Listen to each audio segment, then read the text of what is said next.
Hello, BNG411 class. Welcome to the pre-lecture for our flipped classroom tomorrow on enzymes and enzyme assays. This is brand new. We're going to try this out in BNG411. I've not done this in 411 before. But we are going to explore a little more into the industrial side of enzymes and what makes them so special and necessary here. So we will get going. So enzymes can be found pretty much everywhere. Everywhere that there's life, there's enzymes. And everywhere there's life, you can imagine that there might be useful enzymes that we can put to work doing things that we might need, like in detergents, formulations, and as biotechnologically relevant enzymes in medical facilities and things like that. But enzymes can be found in places like the soil, the gastrointestinal tract, ours and other mammals, and even non-mammals for that matter. And of course bacteria. We find a lot of enzymes there, a lot of relevant enzymes. Basically anywhere there exists living cells, we will find enzymes. And again, like I showed you on Tuesday, these enzymes can have a lot of industrial uses or a lot of applications. So things like in household items like soaps and detergent formulations, like I mentioned. Often proteases and lipases are used in laundry detergents. In biocatalysis, just to make a reaction happen, say to break down cellulose in order to get glucose that we can use as a fermentation feedstock. In biotechnology R&D, so we can use enzymes to kind of explore different avenues in, say, gene therapy, molecular biology that can result in the formulation of things like new medicines. And of course, in diagnostic purposes, we talked about glucose oxidase. In fact, we ran the glucose oxidase lab this week. So glucose oxidase is a well-known diagnostic enzyme for blood glucose levels. Things like food and beverage production, meat tenderizers often contain proteases. For animal feeds, and again for breaking down maybe undigestible food into more digestible food, so animals can get more nutritious, more nutrition, and more nutritious. Let's just say. Of course, enzymes can be used in pharmaceuticals, both to make drugs, to help make drugs, or even in some cases as drugs or as therapy agents. And of course, they do find a role in biofuels. And one of the ones we're going to talk about in this lecture, lipase, is a good candidate for being used in a biofuel setting. Okay, so kind of a quick rundown of how to isolate and purify enzymes. First, one would sample from the environment, and again, that environment could be anywhere. It could be the soil, it could be the gut of an animal, it could be anywhere bacteria are found or anywhere cells are found. Could be in the jungle, could be in a cave, who knows. But you sample from the environment, you get a bunch of cells of different genus and species, good biodiversity, and from there you can look for enzymes. And of course this happens when you are looking for a specific application. So if we're looking for enzymes that can degrade cellulose, well, we'd probably look around plants that contain a lot of cellulose to find bacteria that can eat cellulose, fungus that can eat cellulose, so we can get their enzymes. We would isolate cells from whatever environmental sample we have, and that is something that's done quite a bit in companies that kind of make their money harvesting and selling new enzymes. So we isolate cells, we grow those cells in isolation. The cells will contain the enzyme that we might want. We harvest them, then we will break apart cells, and of course we're going to talk about harvesting and breaking apart cells in future lectures and labs here at 411.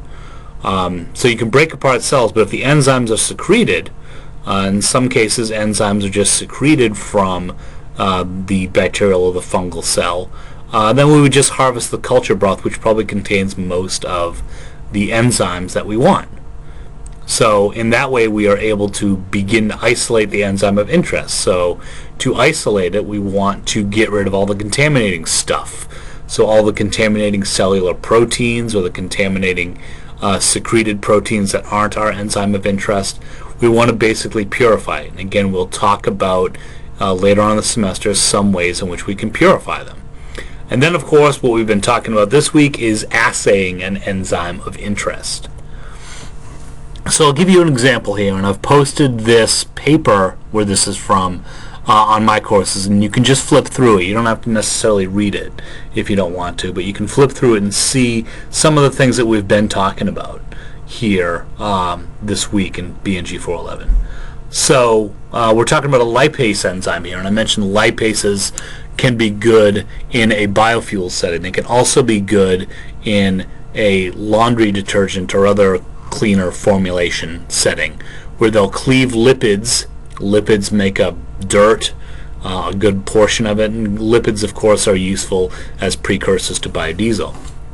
So lipases can have their use in both of these settings.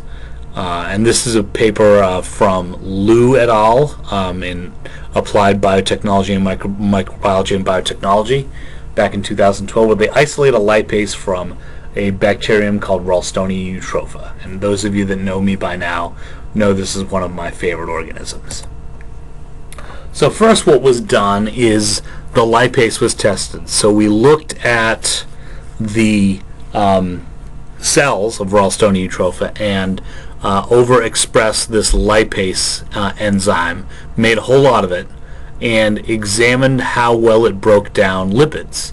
So we can analyze lipids on this thing called a thin layer chromatography. And we'll get more into chromatographies like thin layer chromatography later on in the semester. But essentially we can separate triacylglycerols, which are lipids or fats, that have three fatty acids attached to a glycerol molecule. And we can separate those from diacylglycerols, which have two fatty acids, monoacylglycerols, which have one fatty acid, and then free fatty acids. And free fatty acids would be the direct precursor to biodiesel. So you can see the lipase works based on this and this, these lanes right here. We can see that we get cleavage of the triacylglycerols all the way to free fatty acids, which is what we would want to see if we want to show that the lipase works. And then we were able to test the lipase enzyme under optimal and find the optimal conditions. Again, much like we talked about on Tuesday, we found the temperature optimum, and the temperature optimum, surprisingly, for this Ralstonia eutropha lipase was 55 degrees Celsius. So, we talked about on Tuesday that perhaps a temperature optimum for a soil microbe might be around 25, 30. This is 55 degrees, and that's really high for a soil microbe. So all you have to test for the optimum activity. You can't just assume all the time. 30 degrees would give us a good place to start, but of course if we just assayed at 30 degrees, we would get maybe not even a third of the activity that's possible if we were to do it at 55. So we have to test a bunch of different temperatures and find our optimum, and we did that, and that was done, and it's around 55. The pH optimum was around 7, which is not surprising, so no surprises there. And other conditions can be tested, so we can imagine scenarios. How would we want to use this enzyme? So for a lipase, if we're thinking about a laundry detergent formulation, let's say, well, it's going to be, a lipase enzyme is going to be mixed up with detergent molecules. How would detergent molecules affect the overall activity? So a bunch of different detergent molecules were added to an assay mixture, and the lipase activity was examined. In some cases, the detergent had a detrimental effect, but in other cases, especially when we're using this Triton X100 detergent, we saw that for some reason the activity was enhanced quite a bit. That was kind of surprising, but it suggests that if we want to make a detergent formulation, well, let's use a detergent like this Triton X100, so we can get the most out of our lipases that we would potentially put into a detergent formulation. Alright, so on to the flipped classroom. So that was, the lipase was an example of the how you would isolate an enzyme and how you would test its activity, and then maybe what you could use it for. So we will look at that in this flipped classroom that we're going to do tomorrow. First of all, we are isolating two enzymes from a GI tract. Sucrase, which we talked about a little bit on Tuesday, otherwise known as invertase. Glucokinase is the other one. We will want to predict optima. That's really all we can do without actually testing activities.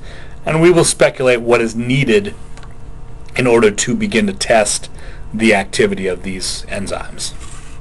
So Sucrase, a.k.a. invertase, cleaves sucrose, as you can see here, to make glucose and fructose. It's used quite a lot in high fructose corn syrup production. In fact, if you have taken BNG411 with me, we did a online class which involved some looking into invertase, where they put it in a column and run a sucrose mixture through it, and then out comes a certain percentage fructose solution, which is the high fructose corn syrup. So there are kits that can allow us to assay the activity of an invertase, and we can do this by the spectrophotometer, and the spec sheet of this assay kit has been posted on my courses, and you'll be looking at it tomorrow.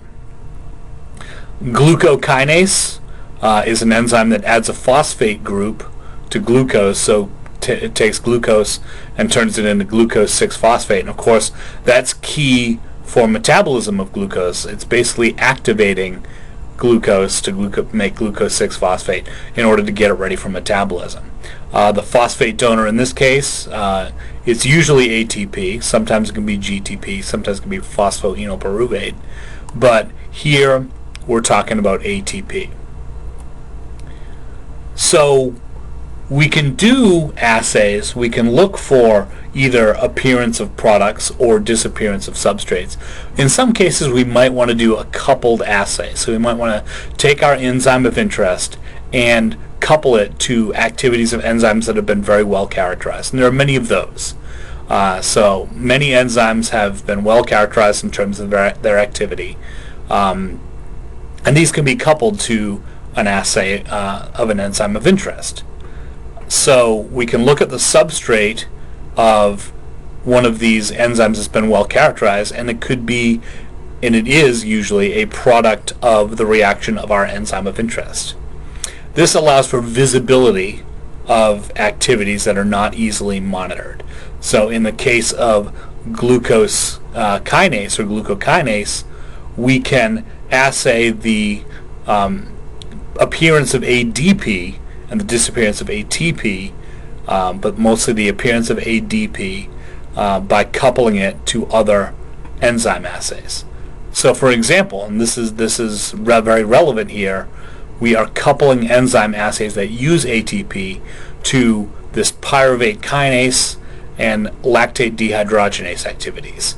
So essentially this illustration, we're looking at a fructose kinase. So we have fructose being turned into fructose 6-phosphate, ATP is being used, and ADP is being made as a result. Pyruvate kinase essentially will recharge ADP to ATP using phosphoenol pyruvate, or PEP, that produces pyruvate. Pyruvate is then reduced via NADH using this lactate dehydrogenase enzyme. And why is that important? Because we can monitor NADH concentrations and NAD concentrations. Another example of this is again using another sugar kinase. Anything that uses ATP can be assayed in this way, but we're focusing on sugar kinases right now. This N-acetylmuramic acid kinase, MURK, We, again, are using ATP. We're making ADP, but we're getting phosphosugars at the other end. We recharge ATP using pyruvate kinase. We're getting pyruvate. We're then connecting it to lactate dehydrogenase as the substrate, producing lactate, and we are oxidizing NAD, the cofactor NAD. So as a reminder, NAD and NADH are often used in enzymatic reactions as coenzymes for oxidizing or reducing the substrate, respectively. So NADH will absorb light at a wavelength of 340 nanometers. NAD, however, does not. You can see in this graph that that is indeed the case. So we can easily monitor either the appearance of NADH or the disappearance of NADH depending on the assay you're doing. And in the case of our coupled assay, we are monitoring the disappearance of NADH. So we will look at basically a plateau of NADH, and then as it starts getting used in the lactate dehydrogenase reaction, the absorbance will start to go down because we're making NAD and we're losing NADH. So that is how we can monitor our kinase assays. Okay, so prior to tomorrow's class, if you could watch this recorded lecture, examine the supplemental material that I've posted on my courses. It's related to the flipped classroom exercise. There are 3 papers that I've posted. Skim them, look for the relevant stuff that we're talking about. Don't read them unless you really absolutely want to.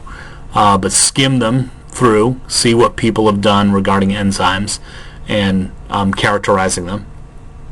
And then I've also posted the student numberings. The numberings will put you in your individual groups, and you'll work on these in groups. You'll brainstorm and you'll write down answers. So you can get in your groups right away on Thursday morning.